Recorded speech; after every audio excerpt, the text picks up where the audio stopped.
നമസ്കാരം ട്രേഡേഴ്സ്, നമസ്കാരം ഇൻവെസ്റ്റേഴ്സ്. എല്ലാ വീക്കെൻഡിലുമുള്ള മാർക്കറ്റ് ഔട്ട്ലുക്കിലേക്ക് നമുക്ക് കിടക്കാം. അടുത്ത ആഴ്ചന് ഇന്ത്യന് അല്ലെങ്കിൽ ഗ്ലോബൽ മാർക്കറ്റിനെ സ്വാധീനിക്കുന്ന പ്രധാന ഗ്ലോബൽ ഈവന്റുകൾ, സ്റ്റോക്ക് ന്യൂസുകൾ, ഡിവിഡൻഡ് ഡീറ്റെയിൽസ് എല്ലാം നമ്മൾ കൃത്യമായിട്ട് തന്നെ ഇന്നത്തെ ദിവസം ഡിസ്കസ് ചെയ്യുന്നുണ്ട്. അപ്പോൾ ട്രേഡേഴ്സ് ആയിക്കോട്ടെ, ഇൻവെസ്റ്റേഴ്സ് ആയിക്കോട്ടെ, ഗ്ലോബൽ ഈവന്റുകൾ കൃത്യമായിട്ട് അറിഞ്ഞിരിക്കുന്നതിൻ്റെ ആവശ്യകത നമുക്കിപ്പോൾ അറിയാവുന്ന കാര്യമാണ്. ഇന്ത്യ പാകിസ്ഥാൻ ടെൻഷൻ ബോർഡർ നമ്മൾ കഴിഞ്ഞ ആഴ്ചകളിൽ കണ്ടു. മാർക്കറ്റ് നല്ലൊരു സെൽ ഓഫ് കിട്ടി. വ്യാഴം വെള്ളി ദിവസങ്ങളിൽ കനത്ത സെൽ ഓഫ് ഇന്ത്യൻ മാർക്കറ്റിൽ ഉണ്ടായിരുന്നു. എസ്പെഷ്യലി പാനിക് സെല്ലിംഗ് കാരണം റീറ്റെയിലേഴ്സ് സെൽ ചെയ്ത് മാറി. കഴിഞ്ഞ വെള്ളിയാഴ്ച ദിവസം FIs ആദ്യമായിട്ട് ഏറെ നാളുകൾക്ക് ശേഷം ഇന്ത്യൻ മാർക്കറ്റിൽ സെല്ലേഴ്സ് ആയിരുന്നു. DAs കനത്ത രീതിയിൽ മാർക്കറ്റിനെ ബൈ നടത്തി സപ്പോർട്ട് ചെയ്തിട്ടുണ്ട്. ഈ ഒരു വാറിൽ നമ്മൾ ഏറ്റവും അവസാനം കണ്ട US നിന്ന് ഉള്ള വൈസ് പ്രസിഡന്റ് വാൻസിയുടെ പ്രസ്താവന പ്രകാരം ഇത് അവരുടെ ബിസിനസ് അല്ല, അവർക്ക് ഇതിൽ ഇടപെടാനായിട്ടുള്ള താല്പര്യമില്ല എന്നായിരുന്നു ആദ്യത്തെ ഒരു US ഭാഗത്തു നിന്നുള്ളൊരു പ്രതികരണം ഉണ്ടായത്. പക്ഷെ നമുക്കറിയാവുന്ന പോലെ തന്നെ ആപ്പിൾ ഇന്ത്യയിൽ ഏകദേശം 25% പ്രൊഡക്ഷൻ നടത്തുന്നുണ്ട്. മാക്ഡൊണാൾഡ് എല്ലാം തന്നെ ഇന്ത്യയിലെ പല ഭാഗങ്ങളിലും ഇവരുടെ സർവീസ് സ്റ്റോപ്പ് ചെയ്തു. സ്വാഭാവികമായ രീതിയിലും അമേരിക്കനെ ഇത് ബാധിച്ചു. അത് പ്രകാരം US state secretary Marco Rubio Indian മിനിസ്റ്ററായിട്ടും പാകിസ്ഥാൻ മിനിസ്റ്ററായിട്ടും ഇന്ത്യൻ വിദേശ മിനിസ്റ്ററായിട്ടുള്ള S ജയശങ്കറും പാകിസ്ഥാൻ പ്രധാനമന്ത്രി മുഹമ്മദ് ഷഹബാസുമായിട്ട് പ്രത്യേകം സംസാരിച്ചു.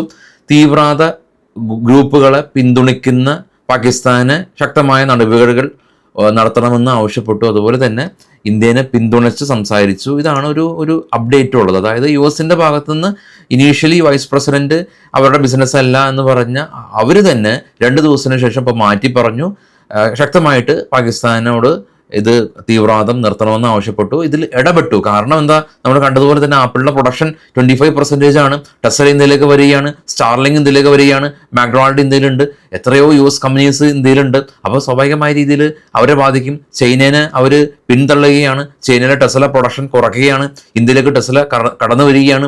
ഇതെല്ലാം തന്നെ US സ്വാഭാവികമായ രീതിയിൽ ബാധിക്കുന്ന കാര്യത്തിൽ ഉറപ്പുണ്ട്. അതുകൊണ്ട് തന്നെ ഇപ്പോൾ അവർ ഇടപെട്ടിട്ടുണ്ട്. ഈ ഒരു സമയത്ത് നമ്മുടെ മ്യൂച്വൽ ഫണ്ട് ഇൻഫ്ലോ എല്ലാം തന്നെ കഴിഞ്ഞ മാസം 26,636 കോടി രൂപ കരസ്ഥമാക്കിയിട്ടുണ്ട് എന്നുള്ളതാണ്. ഈ മാസത്തെ മ്യൂച്വൽ ഫണ്ട് ഇൻഫ്ലോ നമ്മൾ കീനായിട്ട് വാച്ച് ചെയ്യേണ്ടതായിട്ടുണ്ട്. ഇതാണ് പോസിറ്റീവായിട്ട് നടന്ന സംഗതികൾ. ഇനിയിപ്പോൾ നെഗറ്റീവ് ആണോ എന്ന് നമുക്ക് പറയാൻ സാധിക്കില്ലെങ്കിൽ കൂടിയും നമുക്ക് നെഗറ്റീവ് ആണ് എന്ന് തോന്നുന്ന ഒരു വാർത്തയുണ്ട്. IMF ഭാഗത്തു നിന്ന് പാകിസ്ഥാന് ഏകദേശം $2.4 ബില്യൺ സഹായം ലഭിച്ചു എന്നുള്ളതാണ്. അപ്പോൾ ഈ ഒരു സഹായത്തിന് വേണ്ടിയിട്ട് പാകിസ്ഥാൻ അപേക്ഷ സമർപ്പിച്ചപ്പോൾ ഇത് കൊടുക്കരുത് എന്നുള്ള രീതിയിൽ ഇന്ത്യ ഒരു സെപ്പറേറ്റ് ഒരു അപേക്ഷ സമർപ്പിച്ചിരുന്നു. അപ്പോൾ അത് തള്ളി IMF പാകിസ്ഥാൻ എസ്പെഷ്യലി ഈ ഒരു സമയത്ത് ഇത്രയും സഹായം കൊടുത്തത് അവർക്കൊരു ഒരു സഹായം, എസ്പെഷ്യലി ഈ ഒരു സമയത്ത് വലിയ തോതിൽ അവർക്കൊരു ആശ്വാസമായി. അത് നമുക്ക് ഒരു നെഗറ്റീവായിട്ട് വന്നത്. അത് മാത്രമല്ല, ഏകദേശം $1.4 billion resilience and sustainability facility RFCയുടെ കീഴിൽ ഫർദർ ആയിട്ടൊരു $1.4 ബില്യൺ കൊടുക്കും എന്നുള്ള വേറൊരു പ്രസ്താവനയും IMF നടത്തി. അപ്പോൾ അത് പാകിസ്ഥാന് ഇപ്പോഴത്തെ ഒരു അവസ്ഥയിൽ ഒരു പൈസ കിട്ടിയതുപോലെയാണ്. നമുക്കറിയാവുന്ന പോലെ തന്നെ ഇനീഷ്യലി അവർ ഉപയോഗിച്ചിരുന്നത് ചൈനീസ് ഉപകരണങ്ങളാണ് എങ്കിൽ പുതിയതായിട്ട് അവർ ആക്രമണം നടത്തിയ ഡ്രോൺ തുർക്കിയുടെയും ഉണ്ടെന്നുള്ളത് തെളിഞ്ഞിട്ടുണ്ട്. അപ്പോൾ സ്വാഭാവികമായ രീതിയിൽ അവർക്ക് ചൈനയിൽ നിന്നും തുർക്കിയിൽ നിന്നും പരോക്ഷമായിട്ട് സഹായം ലഭിക്കുന്ന ഒരു സാഹചര്യത്തിൽ ഇപ്പോൾ IMF ഭാഗത്തു നിന്നും സഹായം ലഭിച്ചതുപോലെ ആണ് എന്ന് നമുക്ക് റീഡ് ചെയ്യേണ്ടതായിട്ടുണ്ട്. അത് അത്ര നല്ല കാര്യമല്ല. പക്ഷേ ഇതേ സമയത്ത് നമുക്ക് വേറൊരു അപ്ഡേറ്റ്, ഗുണകരമായിട്ടുള്ള മറ്റൊരു സംഗതി ഉള്ളത്, G7 വിദേശ മന്ത്രിമാരുടെ ഒരു യോഗം നടന്നിരുന്നു. അപ്പോൾ അതിൽ ഈ പഹൽഗാം അറ്റാക്കിന് അവർ ശക്തമായിട്ട് അപലപിച്ചു.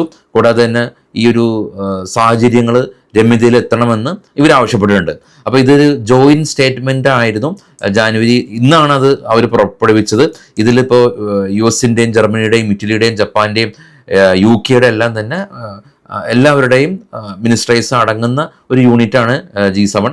അപ്പോൾ അത് നമുക്കൊരു ഗുണകരമായി എന്ന് പറയാൻ സാധിക്കുക. അപ്പോൾ നമ്മൾ ഇത് 2 വശങ്ങളും നമ്മൾ അറിയണം, 2 കാര്യങ്ങളും. അപ്പോൾ ന്യൂസിൽ നമ്മൾ കൃത്യമായിട്ട് തന്നെ 2 വശങ്ങളും എക്സ്പ്ലെയിൻ ചെയ്തിട്ടുണ്ട്. അവരുടെ പെർസ്പെക്റ്റീവിൽ കാണാം. ഇനിയിപ്പോൾ നെഗറ്റീവായിട്ടുള്ള മറ്റൊരു കാര്യം ഉണ്ടെന്ന് വെച്ച് കഴിഞ്ഞാൽ നമ്മുടെ എയർപോർട്ടുകളെല്ലാം തന്നെ അടച്ചു. ഏകദേശം 32 പ്രധാന എയർപോർട്ട് അടച്ചിട്ടുണ്ട്.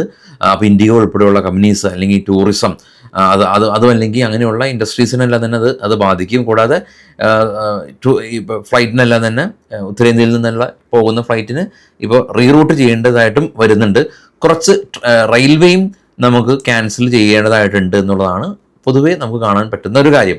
ഇനി ഗ്ലോബൽ മാർക്കറ്റിലേക്ക് നമുക്ക് നോക്കുകയാണെങ്കിൽ ഏറ്റവും താഴെ US ഫിക്സ് കൂൾ ഡൗൺ ആയി, നാസ്ഡാക്ക് പോസിറ്റീവായിരുന്നു, ഡോ ഫ്യൂച്ചർ നെഗറ്റീവായിരുന്നു. അതിന് മുകളിൽ ഉള്ള 3 യൂറോപ്യൻ മാർക്കറ്റും പോസിറ്റീവിൽ ക്ലോസ് ചെയ്തു. അതിനർത്ഥം നമ്മുടെ മാർക്കറ്റ് ഇന്ത്യ പാക് വാറ് വേറൊരു രാജ്യത്തെയും ബാധിച്ചിട്ടില്ല. ആസ് ഓഫ് നൗ എല്ലാ മാർക്കറ്റും സ്വാഭാവികമായ രീതിയിലാണ് റിയാക്ട് ചെയ്യുന്നത്.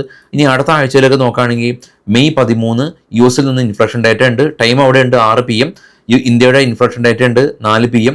May 14 crude oil inventories US നിന്ന് 8 PM. ഇന്ത്യയുടെ WPI inflation 12 PM. Initial jobless claim May 15 ഉണ്ട്. Time 6 PM UK GDP 11:30 AM. ഇന്ത്യയുടെ ട്രേഡ് ബാലൻസ് 11:30 PM. ഇനി മെയ് 16 ബിൽഡിംഗ് പെർമിറ്റ് US നിന്നുണ്ട് 6 PM.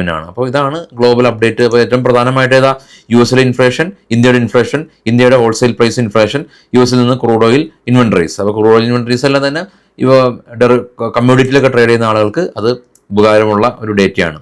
ഇനിയിപ്പോൾ ഈ ഡിവിഡൻറ്റിൻ്റെ ഡീറ്റെയിൽസ് പോകാം. IFGL റെക്ടിഫയേഴ്സ് 6 രൂപ ഡിവിഡൻറ്റ്, ഗോദ്രേജ് കൺസ്യൂമേഴ്സ് 5 രൂപ ഡിവിഡൻറ്റ്, BSE 18 രൂപ ഡിവിഡൻറ്റ്. റെക്കോർഡ് ഡേറ്റ് ഇവിടെ കാണുന്നുണ്ട് കേട്ടോ, മെയ് 14 റെക്കോർഡ് ഡേറ്റ് ഉള്ളത്.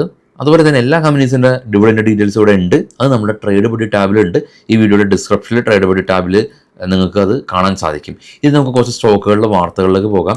Future and option, basic stock market, അതായത് സ്വിങ്, കമ്മോഡിറ്റി, ഇതെല്ലാം തന്നെ നിങ്ങൾക്ക് ഓൺലൈനായിട്ട് വളരെ ചുരുങ്ങിയ ഫീസിൽ പഠിക്കാൻ സാധിക്കും.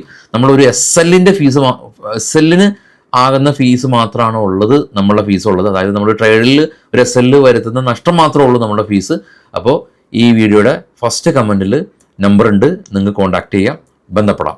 മാപ്പ് my India company net profit 28% ഉയർന്നു, 49 കോടി രൂപ കരസ്ഥമാക്കി എന്നുള്ള ന്യൂസ് ഉണ്ട്. റവന്യൂ 34% ഉയർന്നു. ഡിവിഡൻഡ് പ്രഖ്യാപിച്ചു. ഇത് ബൈസെൽ റെക്കമെൻഡേഷൻ അല്ല, സ്റ്റോക്കിൻ്റെ വാർത്തകൾ മാത്രമാണ്.